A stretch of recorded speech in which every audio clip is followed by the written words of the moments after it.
Tiruppur நெருப்பெரிச்சல் GN garden பகுதியில் உள்ள செயல்படாத பாறைக்குழியில் மாநகராட்சியின் 60 வார்டுகளில் சேகரிக்கப்படும் 800 டன் குப்பைகளை கொட்டி வருகின்றன. இதன் காரணமாக அங்கு கடுமையான துர்நாற்றம் ஏற்படுவது உடன் சுகாதார சீர்கேடும் ஏற்பட்டு வருகிறது. எனவே இந்த பகுதியில் குப்பைகளை கொட்டக்கூடாது என அப்பகுதி மக்கள் கடந்த 2 மாதங்களுக்கும் மேலாக பல்வேறு கட்ட போராட்டங்களை நடத்தி வருகின்றனர். இந்த பிரச்சினை தொடர்பாக மாநகராட்சி அதிகாரிகளுடன் மாநகராட்சி மேயருடனும் பலகட்ட பேச்சுவார்த்தைகள் நடந்தும் எந்தவித பயனும் ஏற்படாத நிலையில் தொடர்ந்து அப்பகுதியில் குப்பைகள் கொட்டப்பட்டு வருவதாக அப்பகுதி மக்கள் புகார் தெரிவித்துள்ளனர். இந்நிலையில் இன்று திருப்பூர் மாநகராட்சியை கண்டித்து மாநகராட்சிக்கு பூச்செடி கொடுக்கும் புதுவிதமாக போராட்டத்தில் அப்பகுதி மக்கள் ஈடுபட்டனர். திருப்பூர் மாநகராட்சிக்கு எதிரே அப்பகுதி மக்கள் 100க்கும் மேற்பட்டோர் ஒன்று திரண்டு எங்கள் பகுதி சுகாதார சீர்கேடு அடைந்துள்ளது, அதற்கு காரணமான மாநகராட்சிக்கு நாங்கள் பூச்செடிகளை வழங்குகிறோம் என்றும் எங்களது குரல் மாநகராட்சிக்கு கேட்கவில்லையா என்றும் கேள்வி எழுப்பினர். தொடர்ந்து மாநகராட்சிக்கு எதிரான கோஷங்களை எழுப்பியும் போராட்டத்தில் ஈடுபட்டு வருகின்றனர்.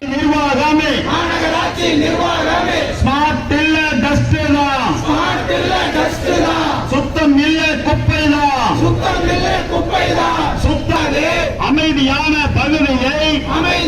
பகுதியை நிம்மதியாக வாழ்க்கை நடத்தும் ஜிஎன் கார்டன் மக்கள்